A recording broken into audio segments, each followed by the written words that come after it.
we're actually doing a project on how to cultivate interest and appreciation for Chinese orchestra among the younger generation, because we feel that the Sec 1s and Sec 2s, they don't really have a very big interest for Chinese orchestral music as compared to maybe pop music and those more popular music genres right now. So we'd like to be able to tie in Chinese orchestral music to part of Singapore's culture. So for the first question, may we ask what is your take on the significance of Chinese orchestral music on the cultural scene in Singapore? I think it's very important for a young student in Singapore to learn Chinese music, because the Chinese music plays an important role in Chinese culture. And the Chinese music, and now actually we can trace back to 4,000–5,000 years ago. And for a long time we can divide Chinese music into three kinds: Feng, Ya, Song.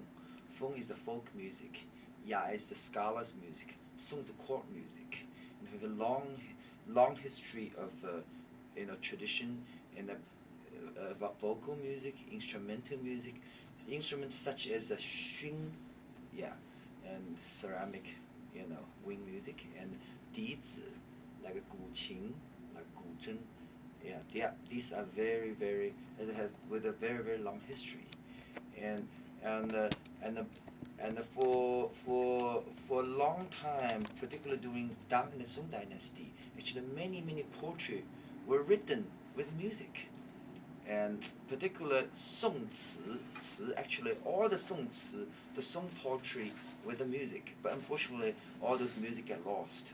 So when you learn this Chinese music, traditional music, you actually also learn the history, learn the poetry, literature, many things. And also when you learn the Chinese instrumental music, you also learn how the Chinese music evolved, because the Chinese history is never a closed history; it's an open history. And then we talk about globalization nowadays. Actually, globalization took a long time ago in China. If you look at the Chinese orchestra now, more than half the orchestra instruments were not Chinese, were imported. For example, Yangqing were not originally Chinese. They shipped it in through the Silk Road into China. Yangqing, and the pipa too. Pipa was from the Silk Road shipped into China too. Long time, 4,000–5,000 years ago, we didn't have a pipa. For example, all the huqing. Why call hu? What hu means? Hu means a foreign, and it was carried into China by the host nations. So by learning Chinese instrument and music, you also learn, and the Chinese history is a history of an open history. It's a history of eat meet west history. It was never closed. So also help you to understand the world today.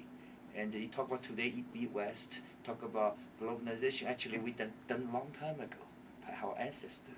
So I really see this to learn Chinese music have a great significance, not only to understand your root, your ancestor, also help you to understand now. What's going on in this world?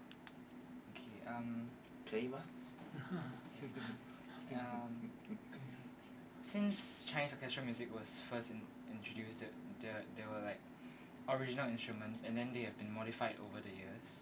So we'd like to ask if there have been any specific examples of Chinese orchestral instruments that have been augmented or made better by Singapore musicians. Any that have been modified by Singapore musicians?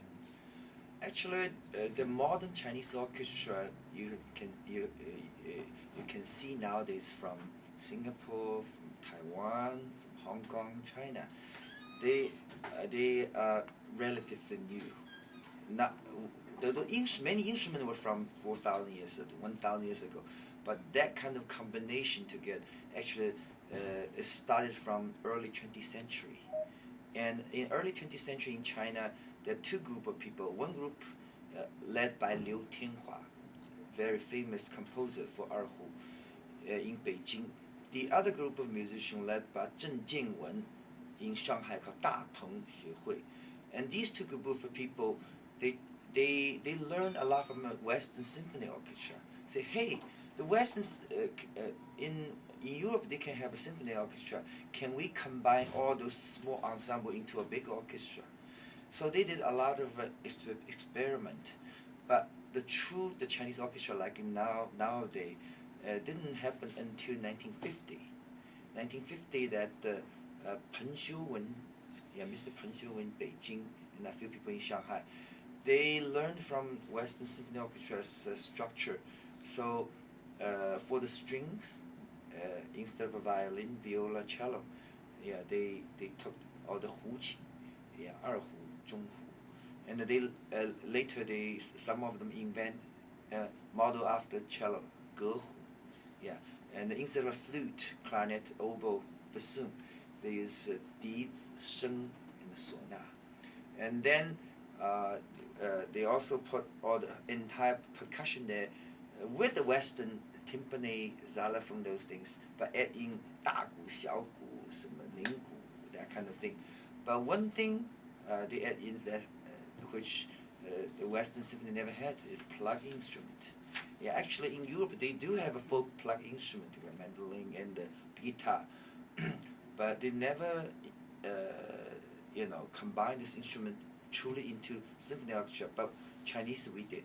So we sort of a little bit model after Western orchestra, but we have something they don't have, which is plug instrument.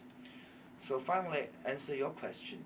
In Singapore, in Singapore, that we actually work with the various musicians, try to improve the instrument, modify, means to make those orchestra more adaptable to the modern concert hall. You see, long time ago, a lot of instruments such as string instrument, like a erhu, like a pipa, they play for the courtyard, and in a living room. So you basically your listener is about 20, 30, 40, 100 most, But however, now any modern music hall, at least 800 people. Esplanade you have 2,000. So the volume is not quite enough. So we're working with some people locally, see whether we can find to modify the instrument to project with more volume, but meantime still keep its flavor. But that's not easy to do. Very very difficult task, because sometimes you get very much louder, then you lost its flavor. Sometimes you have flavor, it doesn't go far. So we're still working on those people, but most of the instruments we're using now in Chinese orchestra are already modified, and mainly by those people in China. The erhu nowadays we use, for example, all the strings made by metal, but long time ago is silk. Si. So is all the plug instrument. And then also the wind instrument, particularly suona. Long time ago there's only holes, but now they adapt all the keys from oboe, from clarinet. So we'll add more accuracy. And then also I believe Taiwan has a very good instrumental maker for percussion instrument. We bought a few very good drum from Taiwan, and they find a better tree.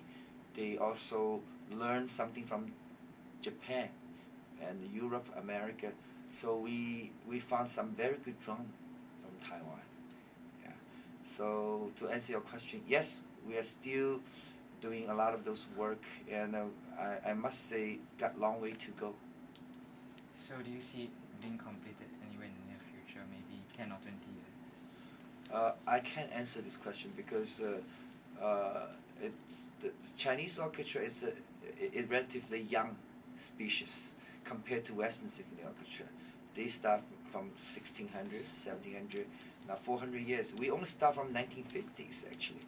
So we only have 50-something history.